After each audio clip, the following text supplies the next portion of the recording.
Hello guys, आज हम start करने वाले हैं डायरेक्टली एक्टिंग ड्रग्स। ठीक है, आज का टॉपिक स्टार्ट करने से पहले हम थोड़ा सा पीछे का रिवीजन कर लेते हैं जिससे हमें समझने में थोड़ा आसानी हो। ठीक है, तो हमने लास्ट पार्ट में स्टार्ट किया था drugs acting on sympathetic system. इसको हम दो पार्ट में बांटा था, सिंपैथोमिमेटिक ड्रग्स और सिंपैथोलिटिक ड्रग्स। सिंपैथोमिमेटिक ड्रग्स को फर्दर दो पार्ट में बांटा था, directly acting drugs and indirectly acting drugs.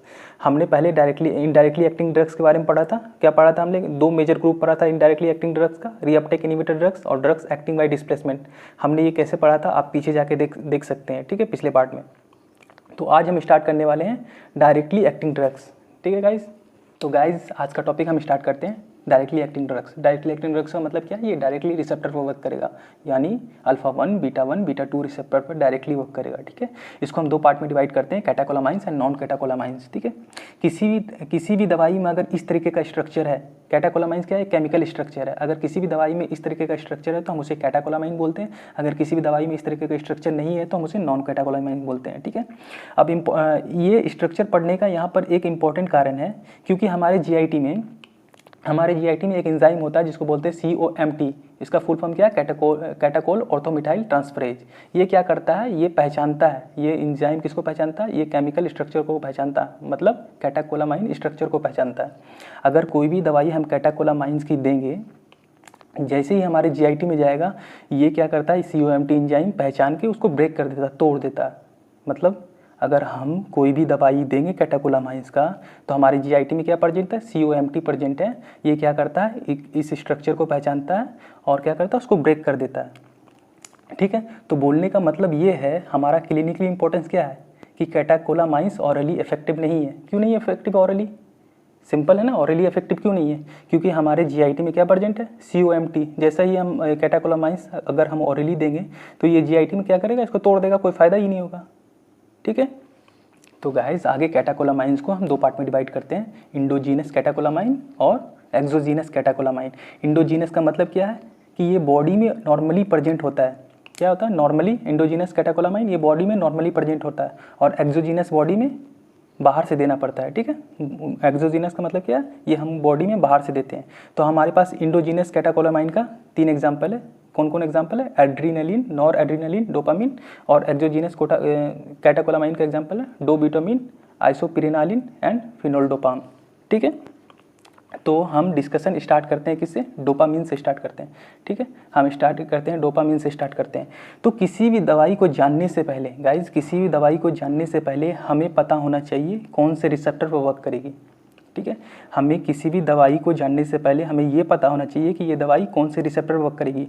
तो डोपामीन मेनली यहाँ पर 3 इंपॉर्टेंट रिसेप्टर पर वर्क करती है। ठीक है, डोपामीन 3 इंपॉर्टेंट रिसेप्टर वर्क करती है, D1 receptor, beta 1 receptor and alpha 1 receptor.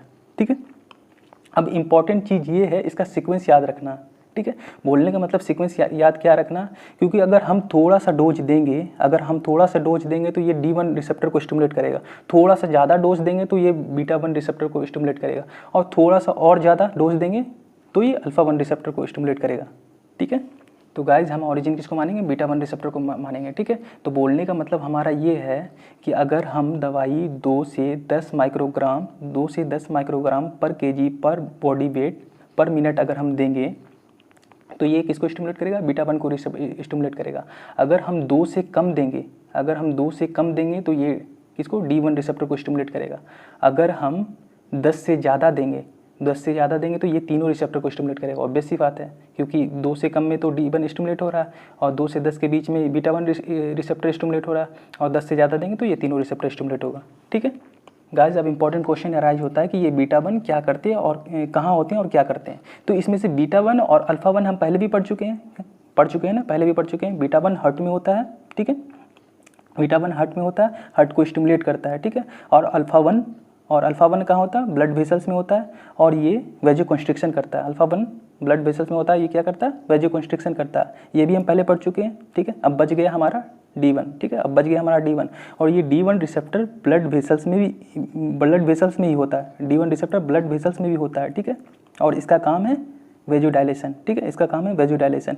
ये बॉडी के हर ब्लड वेसल्स में होता है। ये D1 रिसेप्टर बॉडी के हर ब्लड वेसल्स में होता है, बट इसकी हाईएस्ट कंसंट्रेशन कहाँ होती है? किडनी में होती है। मीन्स रीनल ब्लड वेसल्स में सबसे ज़्यादा होती है। समझ में आ गया ना? कि ये D1 रिसेप्टर ब्लड वेसल हर बॉडी के हर ब्लड वेसल्स में होता है, लेकिन रीनल ब्लड वेसल्स में मतलब किडनी में सबसे ज़्यादा होता है, ठीक है। Now the important question arise from here कि हम डोपामिन को कहाँ यूज करते हैं, ठीक है, कहाँ यूज करेंगे, ठीक है। तो ये पेज मेरा कंप्लीट हो गया, डोपामिन को हम यूजेस देखेंगे इस पेज में, ठीक। तो गाइज हम यूजेस ऑफ डोपामिन स्टार्ट करते हैं, ठीक है।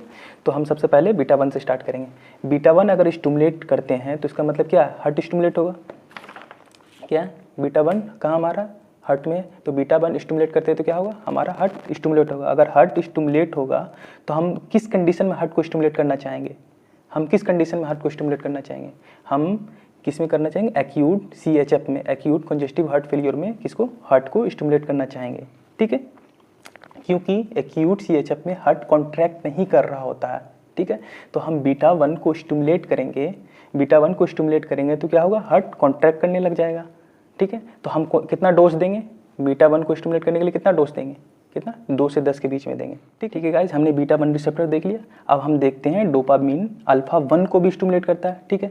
अगर डोपामिन अल्फा 1 को स्टिमुलेट करता है तो क्या होता है, वेजोकंस्ट्रिक्शन होता है, वेजोकंस्ट्रिक्शन होता है, ठीक है। और हमें पता है कि वेजोकंस्ट्रिक्शन होगा तो क्या होता है, बीपी बढ़ जाता है। तो हम बीपी किस पेशेंट में बढ़ाना चाहेंगे, किस में बढ़ाना चाहेंगे बीपी, तो हम बीपी शॉक के पेशेंट में बढ़ाना चाहते हैं, ठीक है। बीपी शॉक के पेशेंट में बढ़ाना चाहते हैं, तो शॉक के लिए हम डोपामिन के कितना डोज देंगे, तो ऑब्वियसली 10 से ज़्यादा देना पड़ेगा, ठीक है, 10 से ज़्यादा देंगे।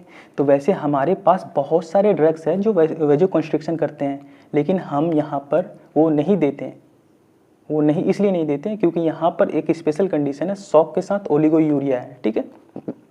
क्योंकि शॉक के पेशेंट में मोस्टली देखा गया है कि उसमें रीनल फेलियर भी होता है। क्यों होता है कि अगर लेट सपोज अगर वो उसको शॉक है, कोई पेशेंट शॉक का है, तो उसमें क्या हो रहा है, ब्लड प्रेशर कम है, ब्लड प्रेशर कम है तो उसमें क्या प्रेशर नहीं बन रहा है ना, तो उसमें यूरिन आउटफ्लो भी कम हो जाता है, ठीक है। इसीलिए हम क्या देते हैं, डोपामिन देते हैं, जो इसके लिए ड्रग ऑफ चॉइस है शॉक प्लस ओलिगोयूरिया। क्योंकि डोपामिन अगर हम 10 से ज़्यादा देंगे तो ये तीनों रिसेप्टर को स्टिमुलेट कर देगा, क्या कर देगा, तीनों रिसेप्टर को स्टिमुलेट करेगा। अगर अल्फा 1 स्टिमुलेट होगा तो क्या होगा, वेजोकंस्ट्रिक्शन होगा, वेजोकंस्ट्रिक्शन होगा तो क्या होगा, इससे बीपी बढ़ जाएगा, बीपी बढ़ जाएगा तो क्या हो जाएगा, हमारा शॉक ठीक हो जाएगा, ठीक है। और अगर D1 स्टिमुलेट होगा, अगर D1 स्टिमुलेट होगा किडनी में तो क्या करेगा, ये वेजोडाइलेशन कर देगा, क्योंकि D1 किडनी में ज़्यादा होता है, हमने पहले भी बताया आपको। और D1 बाकी ब्लड वेसल्स में भी होता है, बाकी ब्लड वेसल्स में भी होता है, और बाकियों में अल्फा 1 भी होता है, ठीक है। ये याद रखिएगा, जोड़ने की कोशिश करिएगा, D1 में बाकियों में अल्फा 1 भी होता है, और अल्फा 1 का इफेक्ट बाकी ब्लड वेसल्स में ज़्यादा होता है एज कम्पेयर टू D1, ठीक है। D1 से ज़्यादा होता है, ठीक है, बाकी ब्लड वेसल्स में। तो क्या करेगा ये D1, क्या करेगा, थोड़ा बहुत क्या करेगा, वेजोडाइलेशन करेगा, वेजोडाइलेशन करने की कोशिश करेगा थोड़ा बहुत। और अल्फा 1 क्या करेगा, अल्फा 1 ज़्यादा करेगा क्या, वेजोकंस्ट्रिक्शन। तो ओवरऑल हम क्या मान के चलेंगे, ये वेजोकंस्ट्रिक्शन ही करता है, ठीक है। नॉर्मली क्या करता है, वेजोकंस्ट्रिक्शन मान के चलते हैं, ठीक है। बट गाइस अगर D1 स्टिमुलेट हुआ किडनी के ब्लड वेसल्स में तो यहाँ वेजोडाइलेशन हो जाएगा, यहाँ वेजोडाइलेशन हो जाएगा, क्योंकि हमने बताया था D1 ज़्यादा होता है किडनी में, ठीक है। D1 ज़्यादा होता है किडनी में, हमने बताया था पहले भी, ठीक है। तो इतना आपको पता होना चाहिए, ठीक है। तो उसके बाद हम एक ट्रिक देखते हैं, ठीक है। ट्रिक क्या है, हम ट्रिक किसके लिए यूज करते हैं, ये 6 दवाई के लिए यूज करते हैं ट्रिक, ये 6 दवाई के लिए, कैटाकोलामाइंस के लिए 6 दवाई के लिए, noradrenaline, adrenaline, dopamine, dobutamine, isoprenaline and fenoldopam, ठीक है। क्या है, अगर किसी ड्रग्स के नाम में, अगर किसी ड्रग के नाम में डोपा आ रहा, अगर किसी ड्रग के नाम में डोपा आ रहा तो वो D1 को स्टिमुलेट करेगा, अगर डोपा नहीं आ रहा तो वो D1 को स्टिमुलेट नहीं करेगा। ये याद रखना, ये सिर्फ कैटाकोलामाइन की बात हो रही है, ठीक है। ये याद रखना आपको, कैटाकोलामाइन की बात हो रही है, ठीक है, समझ में आ गया। अब यहाँ देखते हैं डोबिटामिन, इसमें आ रहा है, देखिए डोपा आ रहा है, कहीं पे डोपा आ रहा, नहीं आ रहा, तो ये do not act on D1 receptor, D1 receptor पर एक्ट नहीं करेगा। तो ये किस पे एक्ट करेगा, mainly acts on beta 1 receptor.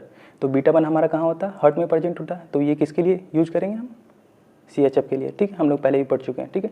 अब देखते हैं फिनोल डोपा हम, तो इसमें देखिए डोपा आ रहा है ना, डोपा आ रहा है, तो डोपा आ रहा है तो ये क्या करेगा, ये किसको stimulate act only on D1 receptor, ठीक है। तो फिनोल डोपा सिर्फ किसको स्टिमुलेट करता है, D1 रिसेप्टर को स्टिमुलेट करता है। फिनोल डोपा कितनों डोज दे दो, कितनों भी ज़्यादा डोज दे दो, ये D1 रिसेप्टर को ही स्टिमुलेट करेगा और सिर्फ वेजोडाइलेशन ही करेगा, ठीक है। अगर वेजोडाइलेशन करेगा तो हम कहाँ यूज कर सकते हैं इसको, वेजोडाइलेशन करेगा तो हम बीपी कम करता है ना, वेजोडाइलेशन होगा तो बीपी कम होता है, तो हम हाइपरटेंशन में यूज करना चाहेंगे इसको, ठीक है, हाइपरटेंशन में यूज करना चाहेंगे, लेकिन हम इसे रूटीन हाइपरटेंशन में यूज नहीं कर सकते। रूटीन हाइपरटेंशन में हम यूज नहीं कर सकते। क्यों नहीं कर सकते? क्योंकि इसको तो ऑरली दे ही नहीं सकते, क्योंकि हमने पढ़ा पहले ही कैटाकोलामाइंस हम ऑरली नहीं दे सकते, क्योंकि हमारे जीआईटी में COMT एंजाइम होता है, जो अगर हम कैटाकोलामाइन देंगे तो ये क्या करेगा, ब्रेक कर देगा। तो हम तो ऑरली नहीं दे सकते, तो हम इसको यूज करते हैं इमरजेंसी में। क्या? अगर हाइपरटेंसिव इमरजेंसी है तब हम यूज करते हैं, तो इसको IV देते हैं, ठीक है। तो समझ में आ गया गाइस, IV हम इसको देते हैं किसमें, हाइपरटेंसिव इमरजेंसी में। तो गाइस आज के लिए बस इतना ही, आगे मिलेंगे, थैंक यू।